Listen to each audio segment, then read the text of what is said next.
There is a hot sauce on the market called chocolate habanero. The label shows a rich, dark pepper. The name promises dessert. There is no cocoa bean anywhere near it. The pepper is simply brown. The company that makes it says so directly. No cocoa beans were present in the making of this hot sauce. That is the world of unusual hot sauce ingredients. Mango, chocolate, bacon. 3 words that belong on a dessert menu or a diner special, and all 3 have ended up in a bottle of chili and vinegar. Some of it is genuine craft, some of it is a labeling trick. Understanding the difference changes how you read every bottle on the shelf afterward. Mango is the ingredient people assume is the most exotic, and it is actually the most straightforward. Habanero peppers run from 100,000 to 350,000 Scoville units, roughly 7 times hotter than cayenne at the high end. Mango in that bottle is not decoration, it is damage control. The natural sugar and acidity in ripe mango cuts through raw capsaicin, rounding off the front of the burn, so the fruit registers before the heat does. Nearly every mango habanero sauce on the market right now, from small batch Florida producers to mild grocery store lines, follows that same structure: fruit first, heat second. There is no single inventor of the combination and no founding date attached to it. It is not one company's idea. It is dozens of producers arriving independently at the same chemistry because sugar against capsaicin behaves predictably.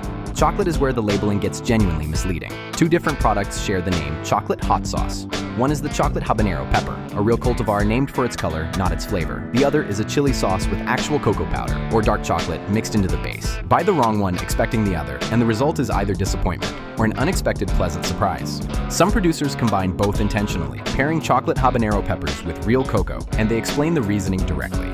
One award-winning sauce built on that combination describes the cocoa addition as a nod to the pepper's Mesoamerican roots. That is not marketing language. Chili and chocolate have shared a pot for centuries in Mexican mole, where dark chocolate at 75% cacao or higher adds bitterness, color, and depth against toasted nuts and dried chilies. A modern craft brand pairing cocoa with chili is not introducing a novelty.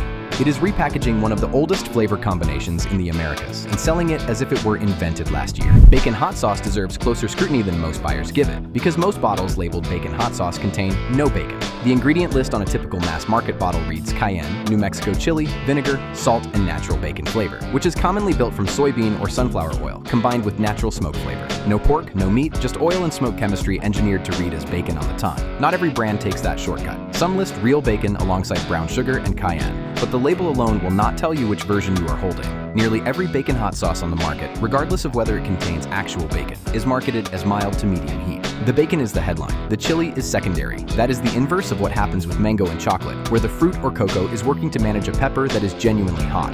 With bacon, the flavor gimmick is not offsetting the heat. It is replacing the sauce's original purpose entirely. None of these 3 ingredients mean much without a reliable way to measure what they are working against, which raises a separate question. How reliable are these Scoville numbers to begin with? Many hot sauce labels calculate their heat rating from the peppers used in the recipe rather than from a lab test of the finished, bottled product. Some producers have stopped printing Scoville numbers altogether, stating that ratings across the market are frequently inflated, with certain claimed figures implying a percentage of pure capsaicin that would be nearly impossible to achieve in practice. The number on a bottle is often closer to an estimate than a measurement, and in some cases closer to a guess. The industry cannot even agree on its own size. Market research firms have valued the global hot sauce market anywhere from just over $3 billion to nearly $12.5 billion for the same calendar year. If professional analysts cannot settle on the size of the industry, a Scoville claim printed on a label warrants the same scrutiny. Mango, chocolate, and bacon each answer a different question about why an unusual ingredient ends up in a hot sauce. Mango is straightforward chemistry, solving a real heat problem without an origin story attached to it. Chocolate is 2 separate products sharing one name, one rooted in centuries of Mesoamerican cooking, the other a brown pepper with a convenient marketing angle. Bacon, in most bottles, is oil and smoke standing in for meat, wrapped around a pepper that was never intended to be particularly hot. Each ingredient is doing a specific job, whether that job is managing heat, borrowing history, or constructing a story. Recognizing which job a given bottle is performing is what separates a label at face value from one label with an understanding of what is actually inside it.